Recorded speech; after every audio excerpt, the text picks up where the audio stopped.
Good morning, poets and 49ers. Today we're going to be starting your Greek and Latin roots unit. Before we get started, please make sure you have your writer's notebook out and ready. The date today is September 6th, 2018.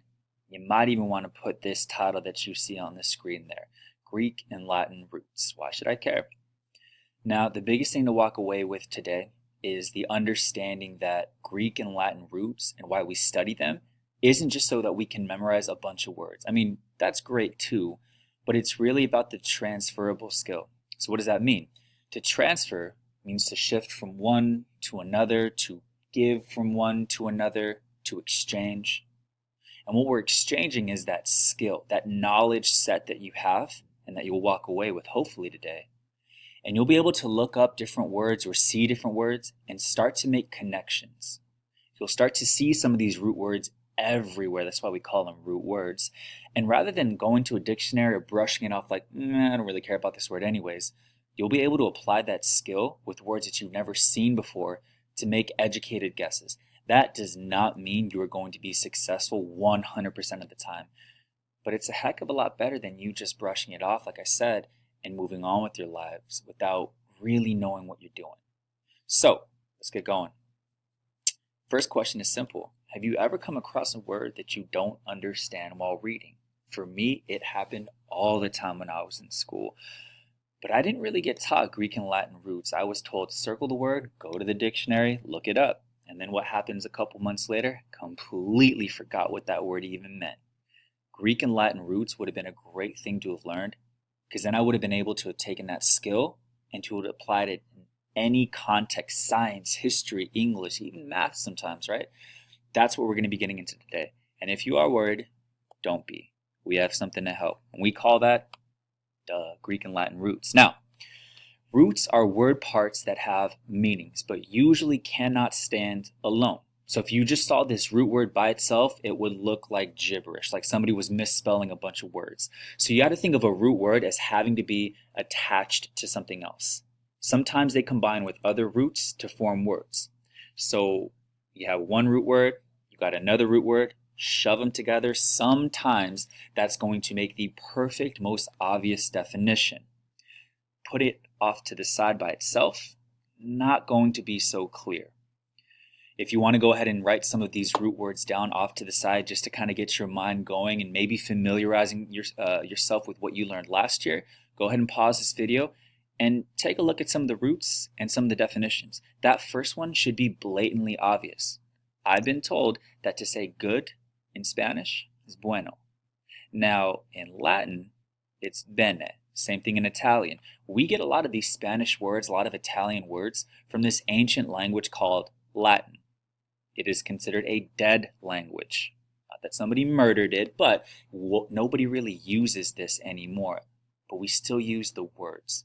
Okay, let's move on to the next one. Many English words, like I just said, have Greek and Latin roots. Ooh, but maybe when you write that word affixes, you bubble it. It's not affixes, it's affixes.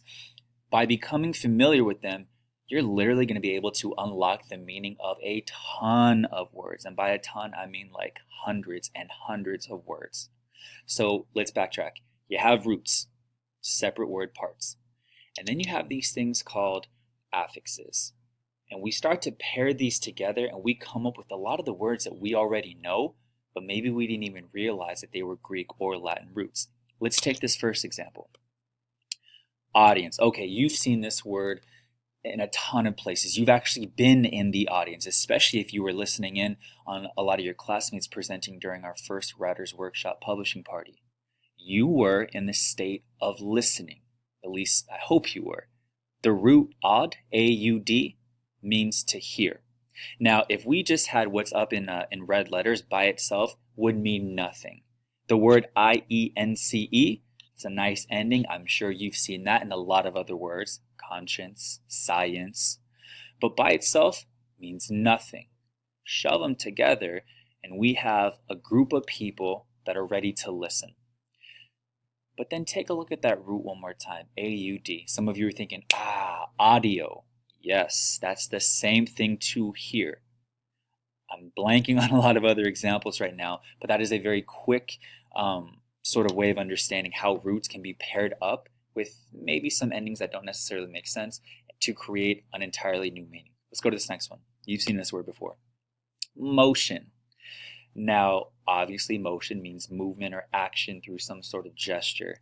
Take the root word by itself, those letters up in red, M-O-T, mot, means nothing by itself. Pair that with something else, you will get more of these words to be unlocked. All right, last one. Thermometer. Now, here's an interesting one. We've got two root words shoved together, separated by the O. The O means nothing, right? But meter itself means to measure.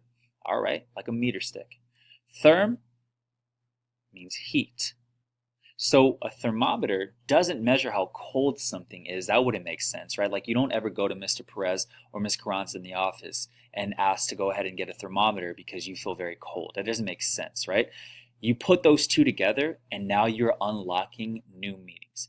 Thermomolecules, no idea what that means. I know what a molecule is. I now know that therm means heat.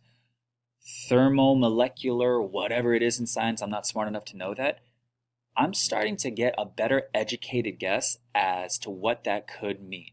I might not know how to use it yet, but at least I'm starting to apply that transferable skill to other things that I've heard, maybe in the news, maybe in songs, maybe even in class, and like when Mr. K is giving his presentations. Maybe you're going to start to see a lot of these words pop up, and that is the beautiful part with understanding Greek and Latin roots. Okay, let's move on to our next slide. Here we go. I'm sorry that I'm talking so much, and unfortunately for some of you, sorry that you actually have to hear my voice while I'm gone. But I think it's a heck of a lot better than just saying, go on to achieve. You know what I mean? Okay, this is a new slide. Take a look. You can write the same title up at the top. It's just going to give you way more definitions and way more information for you to contextualize what's going on. All right, so if you're going to write a new title, maybe pause, write this right now. Greek and Latin affixes, roots, and suffixes. Ooh. There's a new word there.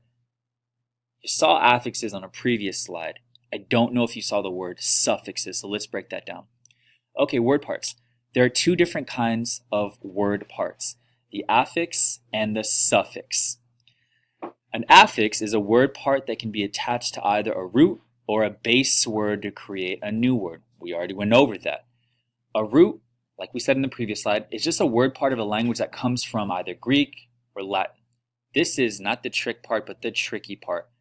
Affixes can be either prefixes or suffixes. Okay, so you got 4 different words right now that you're having to jumble in your mind. Roots, affix, but then affixes can be 2 different things. Prefixes or suffixes. Let's take a look at the following slide. Affixes can be divided into 2 of those categories, like I said, but take a look at the beginning. If some of you are like, I know pre comes before, like a prequel or a preview. You're getting something before you're getting the entire thing. A prefix appears at the beginning of a word. A suffix appears at the end. Now, some prefixes obviously only can come in the beginning. Suffixes only come at the end. Both of those can be considered an affix. That is the tricky part. If you are still confused, no fear. This is not the first time we're going to go over this. Okay, you might want to pause right now and take a look at some of those common prefixes and common suffixes. You've seen this a lot. The thing is prefixes is actually going to give you a definition. Look at the suffixes on the right-hand side. AL, adjectival suffix. Skip down a couple. ION, noun suffix.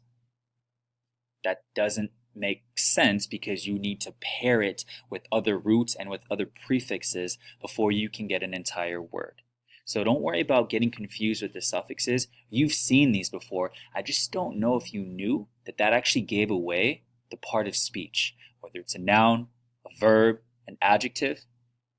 So think about that. Now move back over to the left side, common prefixes. Bi means 2. A bicycle has 2 wheels. Anti means against. Anti-establishment, anti-government, anti-whatever it is. You know that means you're going against something. Inter, between. Your hands can be interlocked right now which means your fingers are going to be between each other. So anytime you see the word inter, you're thinking between, like international. You're going between two different countries, maybe even two different continents. Prefixes means it comes before. Super, or as they pronounce it in Latin, super, would mean above. Superman, he's above a man. That makes sense. He can do things that most ordinary man cannot, and we just call that a very simple prefix because it comes before a word. All right, let's continue to our next slide. Meaning. The meaning of a word is related to the meaning of its word parts. What? Let's read that one more time. The meaning of a word is related to the meaning of its word parts. Okay, so put a couple of parts together and you end up having a word that means something. To unlock the meaning of an unfamiliar word, let's start to break some of these words down into its parts. And then we'll think about its affixes. And remember, affixes can be prefixes or suffixes, and the roots. Let's take a look. Okay, affix, in, which means not. Now, obviously the word in by itself, completely alone, that obviously means something to go into, I get it. But in terms of attaching it to another root, can go ahead and give you an entirely different meaning. Okay, the Latin root for touch is tange. That's what it means to touch, right? Now, the suffix ible means to be able to, like you're able to do whatever it is you're trying to describe. So together, they make a very simple word. Okay, I got cut off for a second. That very simple word is what you see on your screen right now.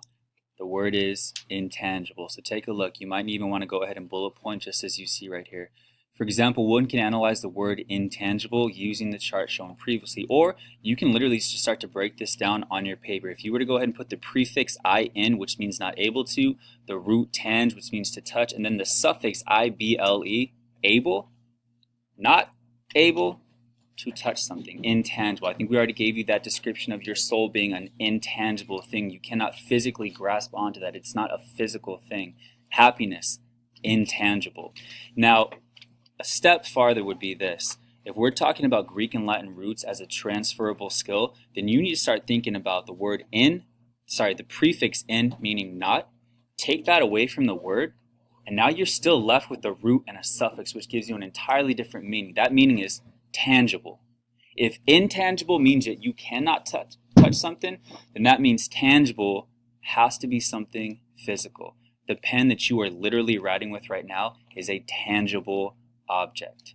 It is able to be grasped. Once you are done with your notes, go ahead and close your Writer's Workshop notebook. If you need to go ahead and preview any of this information before, it is going to be uploaded to your Google Classroom for the duration of this entire year. This is not the first time we're going to go over this, so if you need to go ahead and pause, get some of these notes down, beautiful.